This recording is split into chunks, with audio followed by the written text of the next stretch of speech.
Wow, I didn't expect this video to blow up. So, I just want to say thank you for all the support you gave me for my last video. It means a lot to me, and it's nice that you guys are liking my content. Anyway, so, time for my next fan game review.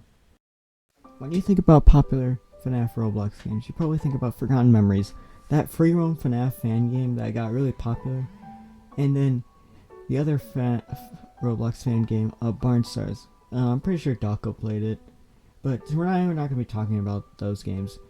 And hey, maybe one day I'll play them. Today, we're going to be talking about this game that I think is pretty underrated. It's called 5 Nights at Roblox 2. Hey, this game's actually not that bad. It's actually really fun and has a really good gameplay and mechanics. But first, we gotta talk about how I found this game. So it all started some random day, I don't know what specific when, I decided to play the funny block game that day. And I don't know why, I decided to search up 5 Franklin Nights on the search bar and see what I got. And, well, this is what the game I found. Well, I was really bored, so I didn't have any expectations, and this was before Forgotten Memories or Barn Stars existed, so, yeah. So I clicked on it, I played it, yeah, I thought it was pretty good. Yeah, it was pretty good.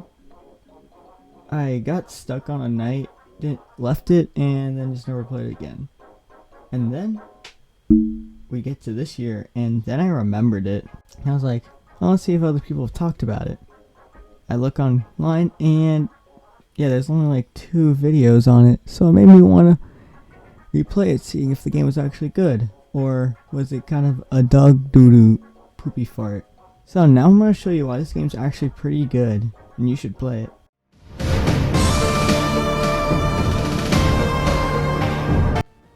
Okay, so when we put up the game, we get a loading screen, and then we get to see the menu, which, to be fair, I actually like how it shows the newspaper already on the left side, and the TV that shows us the night. It's a lot more original than the most FNAF fan games where it just shows an animatronic just having a seizure. Another thing I really like is that when you want to do a new game, it has a warning, because sometimes it's really annoying when you accidentally click new game and then you have to redo the night. So after that, we finally click new game and we get the sick cutscene of the camera actually moving to the newspaper. These really small details really are nice just for a FNAF fan game. So our newspapers just tells us, the normal FNAF stuff. Also probably references the first game, but I haven't played the first game, so hey, maybe I'll play it next video. And then we get this cool cutscene of the TV doing night 1. And then we're plopped right into the office. So looking at the office, we have 2 doorways behind us, 1 right next to our computer, and 2 vents. One thing you may notice is that to move, we have to push that button below. And we actually have to click the computer to view the cameras, which really just adds to the more quality of life. Another thing that I really like is there's actual keybinds. Yes, you can use keybinds, which some FNAF games really should have, because it's nice to use a keyboard at times. So that's really cool, and it really helps at some times later in the harder nights. So night 1, the phone guy tells us that Roblox and Builderman will be active. All you gotta do is, when they're at the hallway, go to the camera of the hallway they're in and shock them. However, there is only 10 uses per hallway, and once you run out, it drains 1% of power. So you actually have to pay attention, because in later nights, each shock counts, which adds another layer of how good the gameplay is. Another threat we have to deal with is Noob. He'll basically make his way to the left vent, and basically is another reason why you have to use the cameras. He'll make it to the very last camera of the vent. However, you can't just close the door on him immediately. What you have to do is wait until his eyes are red, and then you're allowed to close the vent. And well, if you don't close in time, well then he jump scares you. It adds a lot more stress, because you could see them right at the camera that they're about to attack, but not just yet ready to. So after that, we beat night 1, and we go to night 2. Night 2 adds a new threat, Despacito Spider. He functions very similar to Noob, however he can turn his eyes red on both of the vent cams he can be in. So it's a lot more stressful, because now you have to actually watch him and use the cameras, because he can turn his eyes red at any time. Which, trust me, it's really stressful sometimes, especially on harder nights. So that's all for night 2. So now on to night 3. So night 3 has 2 new threats, Cletus and Arthur guy. So all you gotta do for Cletus is when he's in the hallway, flash him with the flashlight. However, if you don't deal with him in time, he'll slowly get closer and then jump scare you. For Arthro guy, what you gotta do is when you hear an audio cue, don't hold the light on. If you do, he'll get closer and then he'll jump scare you.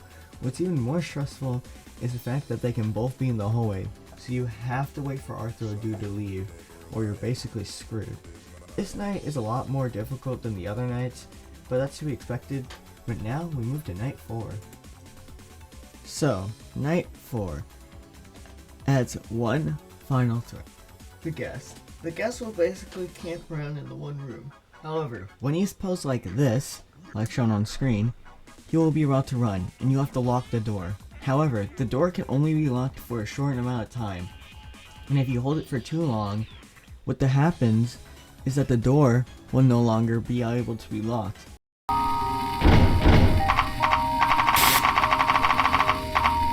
Basically screwing you over.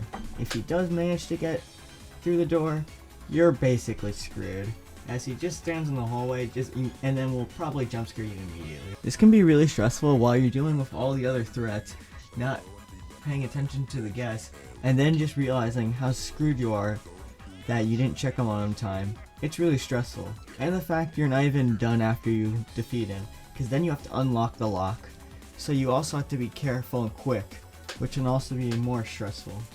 Then we move on to night 5, which doesn't add any new threats, but it is extremely difficult. It took me many tries. And night 5, you'll mostly almost guarantee, if you're not using your power correctly, will result in a power outage, which, unlike FNAF 1 where it shows Freddy playing a music box, any enemy can just get you right then and there, so it's extremely stressful. I, however, managed to beat night 5 just barely. Here, watch this clip.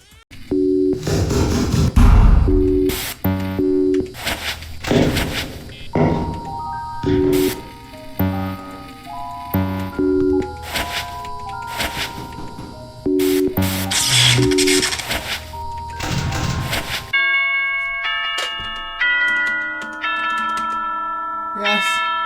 Yes. Yes.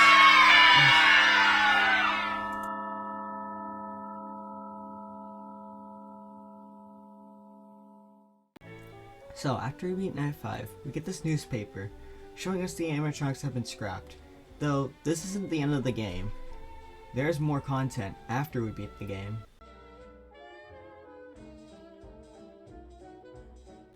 So after we beat night 5, we unlock night 6, which is basically the boss fight of this game. So night 6, it's basically the boss fight, like I just said. So all you have to deal with is the guest. Well, he'll basically act like all of the combinations, except for the actual guest, so you don't have to worry about the door lock. He'll play an audio cue, which means he's in the vents, which means you have to quickly check all the cams of the vents. Failing so will jump scare you, and just close the vent according to his side, though he won't tell you if he leaves, so you actually have to check the camera to make sure he leaves. Another thing you have to worry about is when he's in the hallway, all you gotta do is then just shock the hallways in, and the back. When his eyes are red, you gotta hold the light on him, and when his eyes are not red, you just gotta not shine it on him, which also no audio cue, so you have to be careful. It's not as hard as the other nights. It's 100% just like Nightmare for FNAF 4, but it's a pretty good fight. After being that, we get this picture of the guest, which looks like he destroyed all the robots, and then a newspaper saying the animatronics have escaped, probably teasing a third one, but sadly since it's been so long, I don't think we'll ever get that. And also Roblox is removing R6. If you know the joke, you know the joke. So that's what this game really has to offer. After night 6, you get a custom night, which, you know, isn't really anything out of the ordinary for these fan games. Though, if you have been watching this video, you're probably wondering what this purple multiplayer button does. Well, all it really does is make the game basically a free roam, but they still kill you if you don't deal with them, so it's technically not 100% free roam, but it's kind of fun to goof around with friends, and then also it's a nice way to see what the map actually looks like. Anyway, this game was really fun to play, and really fun to make a review on. Well, that's all for this video. I just want to say a huge thank you to all the people who helped make my last video do really well. That really made my day. Another thing, thank you for all 30 of my subscribers for subscribing to my channel. You didn't have to do that. That was also pretty nice of you guys. And sorry if I'm my funky upload schedule. I'll try to improve, okay? Anyway, that's all for this video. Bye.